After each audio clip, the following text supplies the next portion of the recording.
ओम श्री गणेशाय नमः। जय श्रीमन्नारायण, जय आदिशक्ति माता, जय भोलेनाथ, जय माता पार्वती। दोस्तों, फाल्गुन मास महात्म्य कथा अध्याय 22। आज फाल्गुन मास का 22वां दिन है, तो आइए श्रवण करते हैं फाल्गुन मास महात्म्य कथा का 22वां अध्याय। विदुर जी ने मैत्री जी से पूछा, ब्राह्मण मार्ग में प्रचिता का श्री महादेव जी के साथ किस प्रकार समागम हुआ और उन पर प्रसन्न होकर भगवान शंकर ने उन्हें क्या उपदेश किया, वह सार युक्त बात आप कृपा करके मुझसे कहिए। श्री मैत्री जी ने कहा, विदुर जी, साधु स्वभाव प्रचितागढ़ पिता की आज्ञा सिरोधार कर तपस्या में चित लगा पश्चिम की ओर चल दिए। चलते चलते उन्होंने समुद्र के समान विशाल एक सरोवर देखा। महापुरुष के चित्त के समान बड़ा ही स्वच्छ था तथा उसमें रहने वाले मत्स्य आदि जल जीव भी प्रसन्न जान पड़ते थे।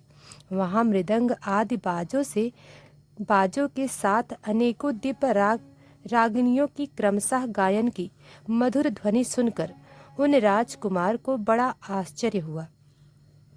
इतने में उन्होंने देखा कि देवाधिदेव भगवान शंकर अपने अनुचर के सहित उस सरोवर से बाहर आ रहे हैं। उनका ससा दर्शन पाकर पछताओं को बड़ा कुतूहल हुआ और उन्होंने शंकर जी के चरण में प्रणाम किया। तब भगवान शंकर ने अपने दर्शन से प्रसन्न हुए उन धर्माज और शील प्रसन्न राजकुमारों से प्रसन्न होकर कहा, श्री महादेव जी बोले, तुम लोग राजा प्राचीन बरही के पुत्र हो, तुम्हारा कल्याण हो। तुम जो कुछ करना चाहते हो वह भी मुझे मालूम है। इस समय तुम लोग पर कृपा करने के लिए ही मैंने तुम्हें इस प्रकार दर्शन दिया है। जो व्यक्ति अव्यक्त प्रकृति तथा जीवन सजग पुरुष इन दोनों के नियामक भगवान वासुदेव की साक्षात शरण लेता है, वह मुझे परम प्रिय है। तुम लोग भगवत भक्त होने के नाते मुझे भगवान के समान ही प्यारे हो। इसी प्रकार भगवान के भक्तों को भी मुझसे बढ़कर कोई कभी प्रिय नहीं होता। अब मैं तुम्हें एक बड़ा ही पवित्र, मंगलमय और कल्याणकारी स्रोत सुनाता हूँ। इसका तुम लोग सदा भाव से जप करना। श्री मैत्रेय जी कहते हैं, जब भगवान शिव ने अपने सामने हाथ जोड़ खड़े हुए उन राजपुत्रों का स्रोत सुनाया, भगवान रुद्र स्तुति करने लगे। भगवान, आपका उत्कर्ष उच्च कोटि के आत्मज्ञानियों के कल्याण के लिए, निजानंद लाभ के लिए ही है। उससे मेरा भी कल्याण हो। आप सर्वदा अपने निरतीश परमानंद स्वरूप में ही स्थिर रहते हैं। ऐसे सर्वात्मक आत्मस्वरूप आपको नमस्कार है। आप समस्त लोगों के आदि कारण है। आपको नमस्कार है। आप ही सूक्ष्म, अनंत और मुखाग्नि के द्वारा संपूर्ण लोगों का संहार करने वाले हैं। अहंकार के अधिष्ठान, संकर्षक तथा जगत के प्रकट ज्ञान के उद्गम स्थान, बुद्धि के अधिष्ठाता प्रद्युम्न हैं। आपको नमस्कार है। आप ही इंद्रियों के स्वामी, मनस्त के अधिष्ठाता भगवान अनिरुद्ध हैं। आपको बार बार नमस्कार है। आप अपने तेज से जगत को व्याप्त करने वाले सूर्य देव हैं। पूर्ण होने के कारण आप में वृद्धि और क्षय नहीं होता। आपको नमस्कार है।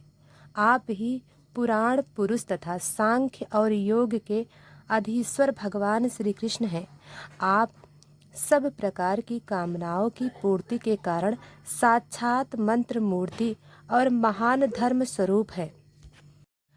आपकी ज्ञान शक्ति किसी भी प्रकार कुंठित होने वाली नहीं है। आपको नमस्कार है। नमस्कार है। आप ही कर्ता, कारण और कर्म तीनों शक्तियों के एकमात्र आश्रय हैं।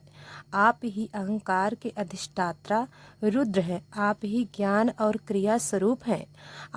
आप से ही परा, पश्यन्ति, मध्यमा और वखरी चार प्रकार की वाणी की अभिव्यक्ति होती है। आपको नमस्कार है। हे प्रभु, हमें आपके दर्शनों की अभिलाषा है, अतः आपके भक्तजन जिसका पूजन करते हैं और जो आपके निज जनों का अत्यंत प्रिय, अपने उस अनूप रूप की आप हमें झांकी कराइए। आपका वह रूप अपने गुणों से समस्त इंद्रियों को तृप्त करने वाला है। प्रभु, आपके चरण संपूर्ण पाप राशि को हर लेने वाला है।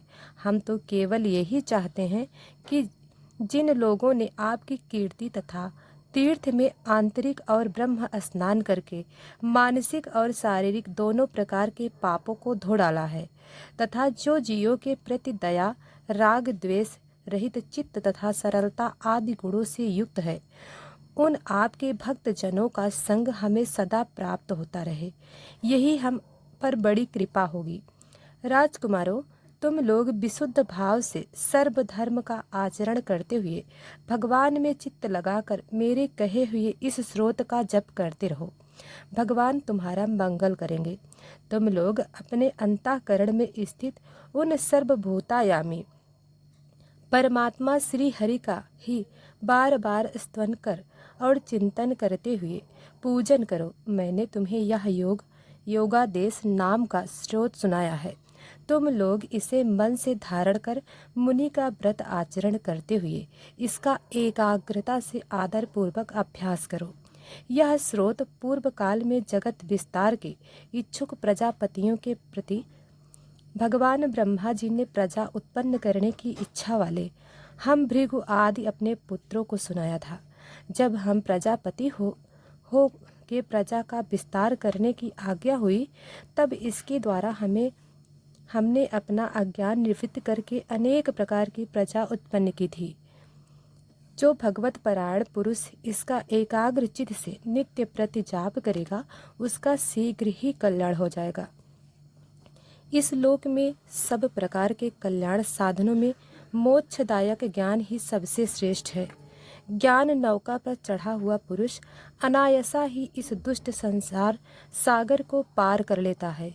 यद्यपि भगवान की आराधना बहुत कठिन है, किंतु मेरे कहे हुए इस स्रोत का जो श्रद्धा पूर्वक पाठ करेगा, वह सुगमता से ही उसकी प्रसन्नता प्राप्त कर लेगा। भगवान संपूर्ण कल्याण साधनों के एकमात्र प्यारे प्राप्त व्यय है, अतः मेरे गाए हुए इस स्रोत के गान से उन्हें प्रसन्न करके वह स्थिर चित्त होकर उनसे जो कुछ चाहेगा वह प्राप्त कर लेगा। जो पुरुष उस काल में उठकर इसे श्रद्धा पूर्वक हाथ जोड़कर सुनता या सुनाता है, वह सब प्रकार के कर्म बंधनों से मुक्त हो जाता है। राजकुमारों, मैंने तुम्हें परम पुरुष परमात्मा का स्रोत सुनाया है। इसे एकाग्र चित्त से जपते हुए तुम महान तपस्या करो। तपस्या पूर्ण होने पर इससे तुम्हें अभीष्ट फल प्राप्त हो जाएगा।